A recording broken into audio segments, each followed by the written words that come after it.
प्रिय छात्रों, मैं पवन कुमार गौड़, मेरा यूट्यूब चैनल पवन गौड़ क्लासेस बाड़ी। मैं आज आपको बीजगणित के बारे में बताना चाहता हूँ, अर्थात बीजगणित का परिचय।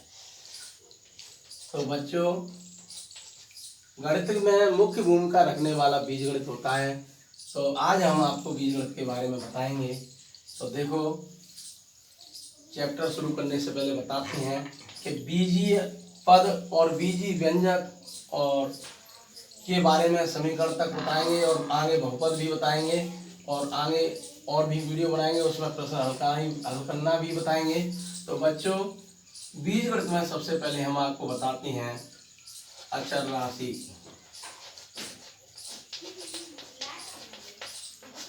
और चर राशि। तो बच्चों, बीजगणित में अचर राशि होती हैं, जो हमने अंकगणित में प्राकृत संख्या पढ़ी है, वो बीजगणित में अचर राशि होती हैं। तो मित्रों, 1, 2, 3, 4, 5, 6, 7, 8 और अनंत तक की संख्या, अनंत तक को मतलब n तक की प्राकृतिक संख्या जो होती हैं, वो बीजगणित में चर राशि के नाम से जानी जाती हैं। दूसरी अचर राशि, ये अचर राशि के नाम से जानी जाती हैं। और चर राशि बीजगणित में छोटी स्मॉल ABCD का अक्षर ABCD dot dot dot dot, यहाँ P भी आ सकता है, Q R भी आ सकता है, डॉट डॉट डॉट डॉट, और X और Y Z। तो मित्रों, मैंने यहाँ ABCD के 4 अक्षर लिखे हैं इधर, और PQR के 3 अक्षर लिखे हैं। तो मैंने अक्षर तो ABCD में 26 होते हैं, तो 26 अक्षर होते हैं जो चर राशि के, वो सब चर राशि कहलाती हैं बीजगणित में। लेकिन मित्रों, यहाँ पर प्रथम 4 अक्षरों का ज़्यादा प्रयोग होता है, और बीच में PQRS का प्रयोग ज़्यादा होता है, बीच के को।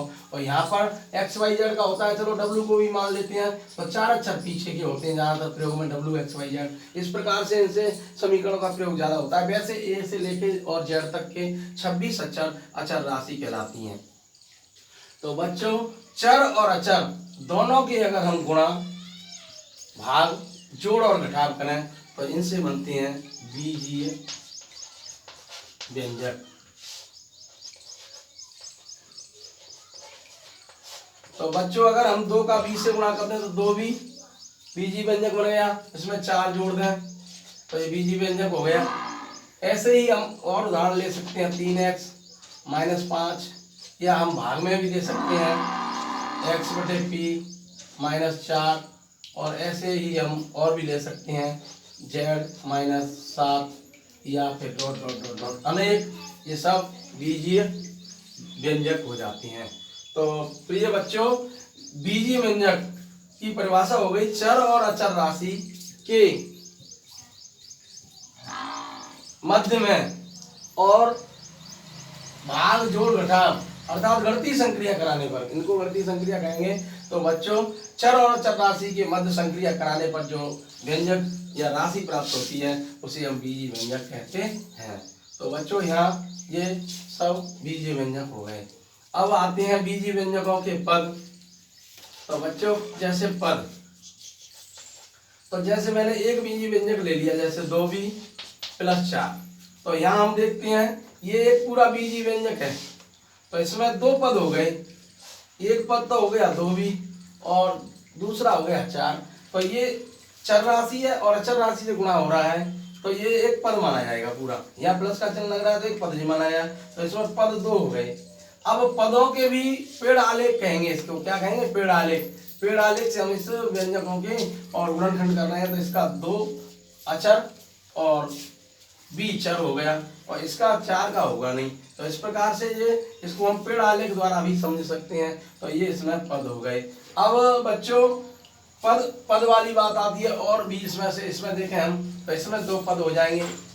इस वाले सवाल की अगर हम पद करें तो इसके 2 पद होंगे। देखो, एक 3x का पद हो गया, और दूसरा -5x। चिन्ह ये संग चलेगा, यहाँ प्लस था इसलिए मैंने नहीं लगाया, और चाहता तो मैं प्लस लगा भी देता, क्यों प्लस को लगाते नहीं है। तो यहाँ 2 पद हो गए। अगर ये पद 2 चर अचरों से मिलकर बना है, तो ये 3 तो हो गया इसका अचर, और x हो गया अचर। तो इस प्रकार से पद तो दो माने जाएंगे, एक पद और दो पद, और इस पद के ये गुणांक हो जाएंगे। तो x का गुणांक 3 हो जाएगा, इसी प्रकार b का गुणांक 2 हो जाएगा। तो पदों के साथ में आते हैं गुणांक। मैं एक एक चीज को समझाऊंगा मित्रों, बड़ी ध्यान से समझना, छोटे स्तर से लेके मैं बड़े स्तर तक पहुंचूंगा, तो इनको ही समझना आवश्यक है। तो देखो जैसे मैंने कह दिया यहाँ कि b वाला पद, तो b वाला पद हो गया, पहले व्यंजक की बात कर रहा हूँ, तो b वाला पद हो गया 2b, b वाला पद 2b है यहाँ। अब 2b का b का गुणांक, तो b का गुणांक, तो मित्रों यहाँ b का किससे गुणा हो रहा है, गुणांक का अर्थ है b का किससे गुणा हो रहा है, तो b को हटा दो तो 2 से गुणा हो रहा है, तो b का गुणांक 2 हो जाएगा। अगर जब माइनस होती तो माइनस आ जाती। तो बच्चों देखो बीजीय व्यंजक में पद हो गए, और यहाँ भी पद समझा दिए और गुणांक समझा दिए। अब इससे थोड़ा आगे चलते हैं। जब बीजीय व्यंजक आगे चले, और जैसे बीजीय व्यंजक में किसी में बीजीय व्यंजक कितने प्रकार के होते हैं, ये प्रश्न आता है। बीजीय व्यंजक, तो बीजीय व्यंजक देखो बच्चों, अगर बीजीय व्यंजक में एक पद है तो एक पद ही होगा, एक पद ही बीजीय व्यंजक होगा। अगर बीजीय व्यंजक में दो पद है तो द्विपदी होगा, द्विपदी व्यंजक होगा। और बीजीय व्यंजक में द्विपदी है तो 2 हो जाएगा, और अगर बीजीय व्यंजक में 3 पद है तो त्रिपद होगा। और अगर उसमें 3 या 4 से अधिक है, 4 या 4 से अधिक है, तो उस बीजीय व्यंजक को हम बहुपद के नाम से जानते हैं, बहुपद कहते हैं। अर्थात अगर कोई बीजीय व्यंजक है और उसमें एक पद होने पर उसका नाम एक पदी होगा, और 2 पद होने पर द्विपदी, और 3 पद होने पर त्रिपदी, और 4 या 4 से अधिक पद होने पर बहुपद कहते हैं। इस प्रकार से बीजीय व्यंजक 4 प्रकार के हो गए। अब एक एक इनका उदाहरण देते हैं। तो बच्चों एक पदी का उदाहरण जो है हम ले सकते हैं 3y, एक ही पद है इसमें। और द्विपदी का ले सकते हैं 4y - 5, और त्रिपद का लेंगे हम तो 3 पद होने चाहिए उसमें, तो ऐसे ले सकते हैं x² + 2x + 5, ये 3 पद हैं। और बच्चों बहुपद का लेंगे तो x बराबर 3 से चलेगा 3, और 2x² और प्लस x और -5। तो इस प्रकार से इसमें 4 पद है। इसमें 4 पद होने की वजह से, इसमें 4 पद है इसलिए इसका नाम बहुपदी हो गया। इसमें 3 पद हैं तो इसलिए इसका नाम त्रिपदी हो गया। इसमें 2 पद हैं इसके लिए इसका नाम द्विपदी हो गया, और इसमें 1 पद है तो इसलिए इसका नाम एकपदी हो गया, एकपदी व्यंजक हो जाएगा। तो मित्रों अब मैंने ये व्यंजक समझा दिए हैं, तो ये आपकी पूरी समझ में आ गए होंगे।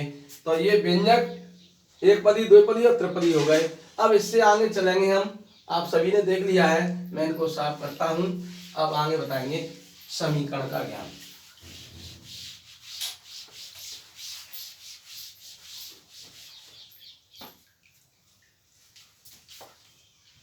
तो बच्चों अब पदों से आगे बढ़ते हैं हम, तो समीकरण बन जाता है। अब समीकरण में क्या विशेषता है, ऐसा बीजीय व्यंजक, ऐसा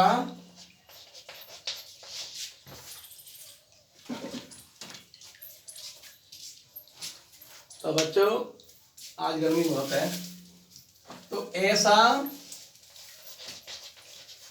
बीजीय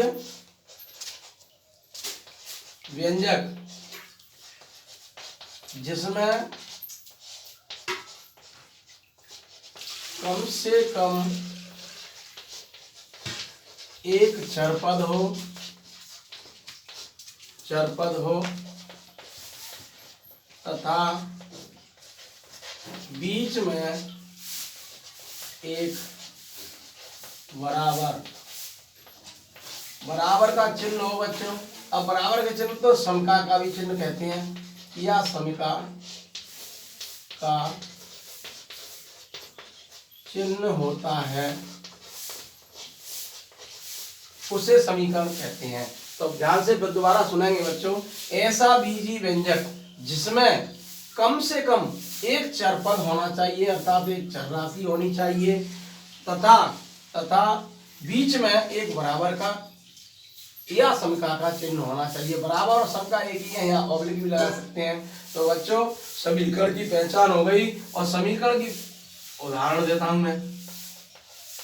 जो समीकरण की विशेषता रखेगा वही समीकरण कहलाता है।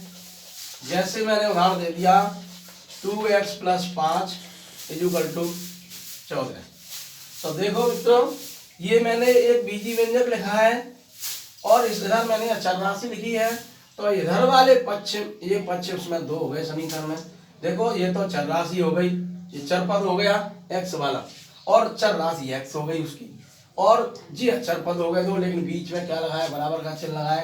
ये जरूरी नहीं है कि एक तरफ ही चर राशि आए, इधर भी चर राशि आ सकती है। तो मित्रों ये समीकरण के ऐसे और भी उदाहरण ले सकते हैं, जैसे कि 4y² -4 और बराबर इधर भी y आ सकती है 2y² और +5, ये भी समीकरण हो सकते हैं। तो देखो समीकरण के जो नियमों को फॉलो करता है वो समीकरण होता है। तो समीकरण का नियम है, पहचान है समीकरण की, उसमें कम से कम एक चरपद हो। मेन बात है वहाँ चरपद वाली। तो एक तो चरपद होना चाहिए, तो इसमें चरपद इसमें भी है, देखो चरपद 2, तो लेकिन सजाती है घात बराबर का ही है, इसलिए ये चरपद है। और एक उसमें कम से कम बराबर का चिन्ह हो गया, तो दोनों में ही बराबर के चिन्ह है। तो ये समीकरण में जो विशेषता होती है मित्रों। तो देखो समीकरण में अब दूसरी विशेषता है कि समीकरण में 2 पक्ष होते हैं। पहला पक्ष है बायां पक्ष, बायां पक्ष है मित्रों, और इधर वाला है वो दायां पक्ष होता है, दायां पक्ष। तो समीकरण बिल्कुल ऐसे तराजू की तरह होता है बच्चों, कि देखो समीकरण में जैसे ये पक्ष बायां पक्ष, इसको अंग्रेजी में लेफ्ट हैंड साइड LHS कहेंगे, और दाएं पक्ष को राइट हैंड साइड कहते हैं मित्रों। तो देखो यहाँ जो दोनों पक्ष दिए हुए हैं LHS और RHS, इनका मान बराबर होता है, तराजू की तरह होता है, ये तुला हुआ होता है। बिल्कुल जिस प्रकार से आप शक्कर तोलते हैं, तो एक तरफ शक्कर रखी हुई है, एक तरफ बाग रखे हुए हैं 1 किलो, अगर शक्कर लेते हैं तो बराबर क्षमता में तोलते हैं। तो इसी प्रकार ये समीकरण भी बराबर क्षमता में तोलता है बच्चों। तो समीकरण बराबर क्षमता में तोलता है, तो यहाँ समीकरण में जो चर राशि है उसका एक ही संतुष्ट मान होगा। तो देखो समीकरण का एक हल होगा। दूसरी पहचान है तीसरी, कि समीकरण का एक निश्चित हल होगा, एक निश्चित हल होता है, हल होता है। हल का मतलब समीकरण का एक निश्चित हल होता है। हल का अर्थ है यहाँ चर राशि का एक निश्चित मान होता है, जिसको इसमें अगर समीकरण में हम रखते हैं तो वो समीकरण के दोनों पक्षों को संतुष्ट करता है बच्चों। तो संतुष्ट करेगा तो दोनों का मान बराबर होगा। तो देखो अगर हम यहाँ ऐसी कोई संख्या रखें कि इसका मान संतुष्ट हो जाए, तब वो समीकरण सत्य कहलाएगा। तो अब हम समीकरण में कोई समीकरण ले लिया, समीकरण हो गए। अब समीकरण के बाद बहुपद रह गया था, लेकिन बहुपद उसी में व्यंजक में आ जाएंगे, तो आगे देखेंगे। तो समीकरण का हल करना सिखाते हैं। तो अब इस यहाँ सिखाते हैं समीकरणों का हल। तो देखो मित्रों समीकरण हल कैसे करेंगे हम, जैसे मैंने ये ऊपर वाला ही समीकरण ले लिया 2x + 5 = 14। तो यहाँ बच्चों 2x लिया है और 14 की तरफ में 5 को मैं बदल के ले जा रहा हूँ इधर, इसका पक्षांतरण कर दिया मैंने, एक पक्ष में से दूसरे में ले गए तो उसको कहेंगे पक्षांतरण कर दिया। अब मैंने इसका पक्षांतरण कर दिया, यहाँ प्लस की 5 है तो इधर जाके माइनस की हो जाएगी। तो बच्चों मैं इसका नियम बता दूं, अगर कोई संख्या इधर से उधर ले जाएंगे या उधर से इधर लाएंगे, तो इधर अगर धन की संख्या होती है तो उधर ऋण की हो जाएगी, और इधर ऋण की है तो इधर धन की हो जाएगी। मतलब ऋण का धन में बदल जाता है और धन का ऋण में बदल जाता है। इसी प्रकार से ऋण का तो धन में बदल गया और धन का ऋण में बदल जाएगा, और गुणा का भाग में बदल जाएगा और भाग का गुणा में बदल जाता है। तो बच्चों ये समीकरण के बराबर के तरफ अगर जाते हैं तो संख्या तो जो की त्यों रहती है, लेकिन जब बराबर की संख्या को इधर नापते हैं हम तो इसका चिन्ह बदल जाता है। अगर इधर आएगी तो फिर भी बदलेगा। तो मित्रों ऋण का धन, धन का ऋण, गुणा का भाग और भाग का गुणा, ऐसे इधर आएगा तो फिर भाग बन जाएगा। इस प्रकार से ये चलता ही रहेगा ये क्रम। तो यहाँ हम इसको करेंगे तो 2x। अब यहाँ देखते हैं 14 में से 5 गए तो 9, x का 2 से यहाँ गुणा हो रहा है तो उधर जाके 2 का 9 में भाग दे देंगे और 2 का भाग देंगे तो या तो हम यहाँ ही उत्तर छोड़ देते हैं। अगर ये उत्तर यहाँ नहीं छोड़े तो ऐसे भिन्न में मिला सकते हैं। 2 चौक 8 बची 1, 2 चौक 8 बची 1 और नीचे का भाजक यूं ही रहेगा जी हल, वो सॉरी कहेंगे उसको हर यूं करते रहेगा। अगर उत्तर दशमलव में आता है तो 4.5 हो जाएगा। फिर मैंने पहली वाली वीडियो में भिन्नों को दशमलव भिन्न में और दशमलव भिन्नों को भिन्न में बदलना बताया था। तो मित्रों हम उत्तर किसी भी जैसी प्रश्नावली होगी उसी उत्तर लाएंगे, भिन्न वाली होगी तो ये उत्तर लाएंगे, दशमलव वाली होगी तो ये लाएंगे। तो मित्रों अगर ये मेरी वीडियो आपको अच्छी लगी हो तो इस मेरे चैनल को लाइक करें, शेयर करें, सब्सक्राइब करें तथा बेल आइकन घंटी को बजाएं। धन्यवाद, मिलेंगे अगली वीडियो में। बाय। हरे कृष्णा।